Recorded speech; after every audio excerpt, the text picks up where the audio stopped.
अस्सलाम वालेकुम students, welcome back on chemistry bye साकी।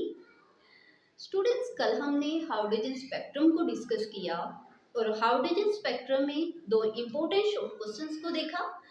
आज हम बात करेंगे ओरिजिन ऑफ हाइड्रोजन स्पेक्ट्रम, जो कि हमें किसने दिया था? बोहर ने। बोहर ने ये कहा कि इलेक्ट्रॉन जो है वो रिवॉल्व होते हैं ऑर्बिट में और ये डिपेंड होते हैं एनर्जी पे। तो फर्स्ट हम राइट करेंगे according to Bohr, according to Bohr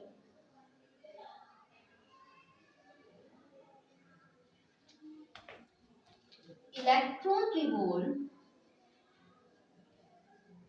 electron revolve in orbits, orbits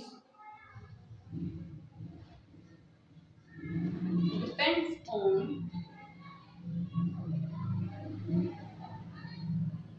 depends on energy.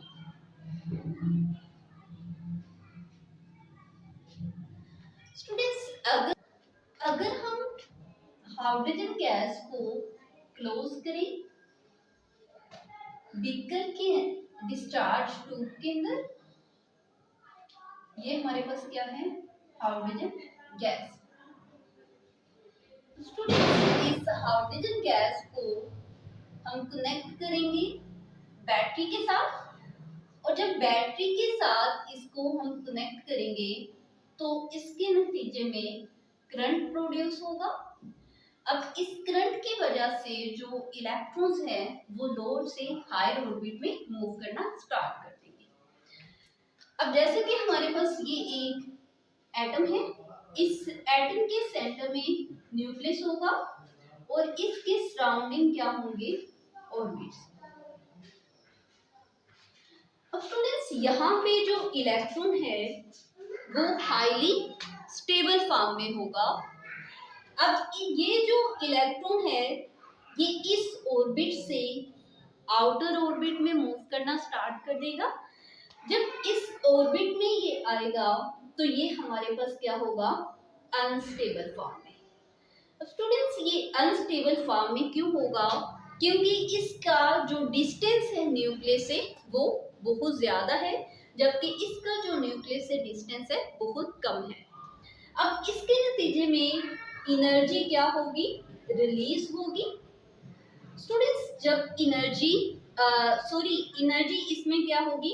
Absorb होगी। जब इसमें एनर्जी एब्जॉर्ब होगी तो ये जो इलेक्ट्रॉन है ये हाईली अनस्टेबल फॉर्म में होगा। अब यही अगर इलेक्ट्रॉन दोबारा इस ऑर्बिट में आए तो ये हमारे पास क्या होगा? स्टेबल होगा। तो इसके नतीजे में जो एनर्जी होगी वो स्टूडेंट्स एनर्जी रिलीज होगी। जब एनर्जी रिलीज होगी तो किस फॉर्म में होगी? In the form of light. अब स्टूडेंट्स, इसके नतीजे में शार्प लाइंस प्रोड्यूस होती हैं, जिसको बोहर ने इनका डिफरेंट नेम रखा। फर्स्ट वन, अगर लाइमन सीरीज, जिसमें अगर जो इलेक्ट्रॉन है फर्स्ट ऑर्बिट तक आए, चाहे वो सेकंड से हो, थर्ड से हो, फोर्थ से हो एंड फाइव से हो, तो उस सीरीज को हम नेम देंगे लाइमन सीरीज।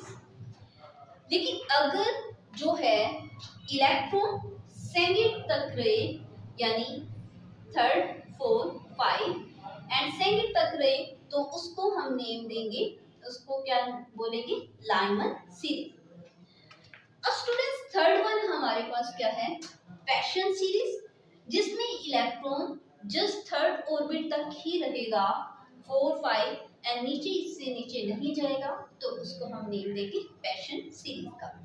नेक्स्ट हमारे पास आ जाता है ब्रैकेट सीरीज, जो कि 4, 5 एंड 6 तक में दूर रहेगा, इससे नीचे इलेक्ट्रॉन नहीं आएगा। तो लास्ट वन हमारे पास आती है फंड सीरीज। अब इस फंड सीरीज में जो इलेक्ट्रॉन है वो जस्ट 6 ऑर्बिट तक ही रहेगा, उससे नीचे नहीं आएगा। तो स्टूडेंट जब बोहर ने हाइड्रोजन गैस को डिस्चार्ज ट्यूब के अंदर क्लोज किया तो इसके नतीजे में इलेक्ट्रॉन मूव करना स्टार्ट हुए, एनर्जी अब्सॉर्ब एंड इमिट हुई। उसके नतीजे में स्पेक्ट्रल लाइंस बनी।